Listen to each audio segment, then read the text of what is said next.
नमस्कार दोस्तों, मैं हूं पवन पटेल और आप देख रहे हैं Rewa tile smart YouTube channel. आज हम बात करेंगे टाइल्स की लाइफ कितनी होती है। आज का पूरा वीडियो इसी के ऊपर होने वाला है।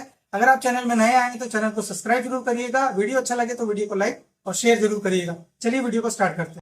टाइल्स की लाइफ कितनी होती है, सबसे ज्यादा कंफ्यूजन रहता है दोस्तों इस चीज के बारे में। बहुत सारे लोग कमेंट रहता है, बहुत सारे लोग मेरे से पूछते हैं कि साहब टाइल्स की लाइफ होती कितनी है। अगर मैं अपने बाथरूम में वॉल टाइल्स लगा रहा हूँ, अपने फ्लोर पे डबल चार्ज लगा रहा हूँ या नैनो लगा रहा हूँ या सिरामिक बॉडी की टाइल्स लगा रहा हूँ, तो कौन टाइल्स की कितनी लाइफ रहती है, कौन टाइल्स जो है उस कितने दिनों तक चलेगी, उसके बारे में बहुत सारा कंफ्यूजन रहता है। बहुत से लोग पूछते हैं कि मैं अगर मेरा कमर्शियल प्लेस है, स्कूल है, कॉलेज है, मॉल है, तो वहाँ पे अगर मैं टाइल्स लगा रहा हूँ तो कौन सी टाइल्स लगाऊं जिसकी लाइफ ज़्यादा रहेगी। इन सारी चीज़ों के बारे में बहुत सारा कंफ्यूजन रहता है। आज दोस्तों उसी के बारे में बात करेंगे। सबसे पहले बात करेंगे कि कितनी तरीके की कैटेगरियां होती हैं टाइल्स में जो कि मार्केट में हमको मिलती है।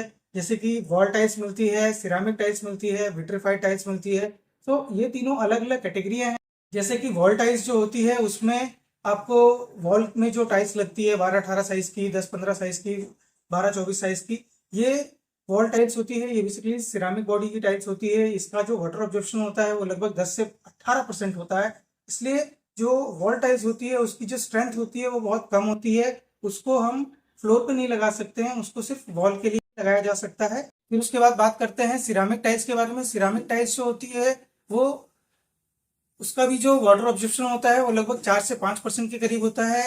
अगर हम बात करें कि सिरामिक टाइल्स को हमको कहाँ लगाना चाहिए, सिरामिक टाइल्स को अगर आपका घर है उसमें आप इंडोर एरिया में लगा सकते हैं। उसको आप अपने बेडरूम में लगा सकते हैं, लिविंग रूम में लगा सकते हैं, लॉबी में लगा सकते हैं, गैलरी में लगा सकते हैं, जहाँ फुटफॉल बहुत कम होता है। 4 से 5-10 लोग घर में रहते हैं तो उस एरिया में आप सिरामिक टाइल्स को लगा सकते हैं। वहां पे कोई खास दिक्कत नहीं होगी और आपकी सिरामिक टाइल्स की लाइफ जो है 15 से 20 साल भी निकल जाएगी। सो बात कर लेते हैं तीसरी जो विट्रीफाइड टाइल्स होती है। विट्रीफाइड टाइल्स जो होती है उसकी जो खास बात होती है वो उसका वाटर ऑब्जॉर्प्शन जो है वो ना के बराबर होता है। विट्रीफाइड टाइल्स का वाटर ऑब्जॉर्प्शन 0.05% होता है। जैसे कि मैंने बताया वो ना के बराबर होता है। अगर आप विट्रीफाइड टाइल्स के पीछे अगर आप कितना भी पानी डालेंगे वो बिल्कुल भी पानी को एब्जॉर्ब नहीं करेगी। सो यही खासियत होती है विट्रीफाइड टाइल्स की कि वो सबसे ज्यादा स्ट्रेंथफुल होती है। लेकिन विट्रीफाइड टाइल्स में भी बहुत सारी कैटेगरियां आती हैं, जैसे नैनो टाइल्स आती है, डबल चार्ज आती है, जीवीटी आती है, फुल बॉडी आती है। इसमें फिर बहुत सारी अलग अलग की थिकनेस की भी टाइल्सें आती हैं, जैसे कि आपको 9 mm, 8 mm, 7 mm की भी टाइल्सें आती हैं, 10 mm की भी आती हैं, 12 mm की भी आती हैं, 15 mm की, 17 mm की, 20 mm तक की टाइल्स भी आती हैं थिकनेस में। सो टाइल्स की लाइफ जो है उसकी थिकनेस पे भी डिपेंड करती है, उसके फुटबॉल के ऊपर भी डिपेंड करती है। सो बेसिकली जो ओवरऑल अगर हम कैलकुलेट करें कि टाइल्स की लाइफ जो है वो कैसे कैलकुलेट की जा सकती है, वो बेसिकली उसका जो पहला फंडा होता है वो उसकी स्ट्रेंथ होती है। दूसरा फंडा होता है कि उसमें फुटफॉल कितना हो रहा है। अगर मान लीजिए अगर आप नैनो टाइल्स को अगर आप स्कूल, कॉलेज, मॉल, आपको कमर्शियल प्लेस पे अगर आप नैनो टाइल्स को लगा देते हैं तो नैनो टाइल्स विट्रीफाइड टाइल्स जरूर है, लेकिन वो सिंगल लेयर वाली टाइल्स है। उसमें अगर हैवी फुटफॉल होगा तो उसकी लाइफ जो है बहुत कम हो जाएगी। उसकी लाइफ 5 से 10, 15 साल तक ही रह जाएगी। अगर आपको कमर्शियल प्लेस पे टाइल्स लगानी है तो वहां पे आपको या तो फुल बॉडी टाइल्स लगानी पड़ेगी। फुल बॉडी टाइल्स में भी आपको मैट फिनिश की टाइल्स लगानी चाहिए।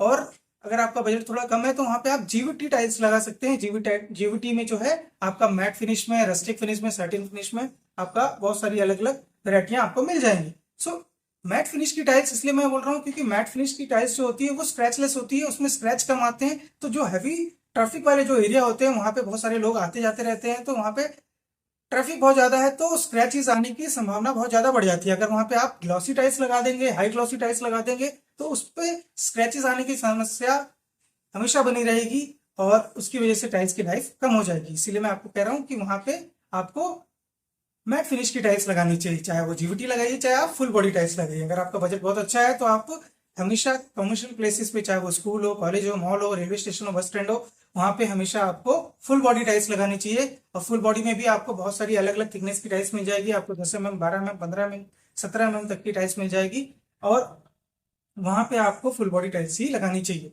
और दूसरा एग्जांपल अगर हम ले लेते हैं कि मान लीजिए हमारा पार्किंग एरिया है। पार्किंग एरिया में, क्योंकि पार्किंग एरिया में हमको जो टाइल्स लगानी है वो विट्रीफाइड ही टाइल्स लगानी है, वहां पे सिरामिक टाइल्स कभी नहीं लगानी है, विट्रीफाइड टाइल्स लगानी है। विट्रीफाइड टाइल्स में भी अलग अलग थिकनेस की टाइल्स आती है। विट्रीफाइड टाइल्स में जो पार्किंग टाइल्स होती है वो 12 mm की भी आती है, 7-8 mm की भी आती है, 15 mm की भी आती है। वहां पे विट्रीफाइड टाइल्स में पार्किंग टाइल्स 12 mm वाली 16 बाई 16 साइज की भी चलती है।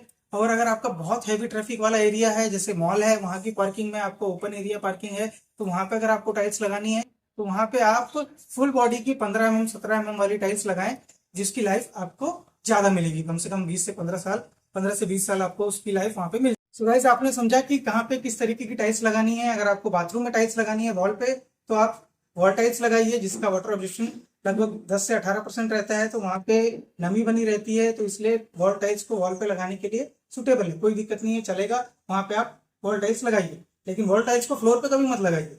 फिर उसके बाद बात करते हैं सिरेमिक टाइल्स। सिरेमिक टाइल्स को भी जैसे मैंने बताया कि उसको, अगर आपका घर है 1000 स्क्वायर फीट 15 स्क्वायर फीट का घर है, वहां पे अगर आप बेडरूम में लॉबी में वहां पे टाइल्स लगा रहे हैं, आपका फुटफॉल कम है, तो वहां पे आप सिरेमिक टाइल्स लगा सकते हैं। वहां पे अगर आपका बजट भी कम है तो आप उस जगह पे सिरेमिक टाइल्स को प्रीफर कर सकते हैं। या तो अगर आपका बजट अच्छा है तो वहां पे आप विट्रीफाइड टाइल्स लगा सकते हैं, चाहे जीवीटी लगा लीजिए, चाहे डबल चार्ज लगा लीजिए, चाहे नैनो लगा लीजिए। फिर बात कर लेते हैं कि विट्रीफाइड टाइल्स कहाँ कहाँ लगानी चाहिए। विट्रीफाइड टाइल्स जो है, अगर आपका घर है तो वहां पे आपको अगर डिजाइन बहुत अच्छी चाहिए तो आप जीवीटी लगाइए। और अगर आपको बहुत अच्छा आपका बजट है और आप सोच रहे हैं कि मैं सबसे मजबूत वाली टाइल्स लगाना चाहता हूं, तो वहां पे आप फुल बॉडी टाइल्स भी लगा सकते हैं।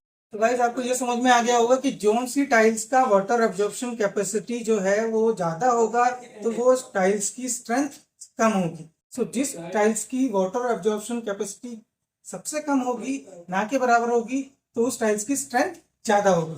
सो आपको ये ओवरऑल समझ में आ गया होगा कि जो टाइल्स विट्रीफाइड बॉडी की जो टाइल्स होती है, उसमें फुल बॉडी जो टाइल्स होती है वो सबसे ज्यादा स्ट्रेंथ होती है, उसमें उसकी लाइफ सबसे ज्यादा होती है। अगर आपका कमर्शियल प्लेस है तो वहां पर आपको हमेशा फुल बॉडी टाइल्स की ही लगानी चाहिए।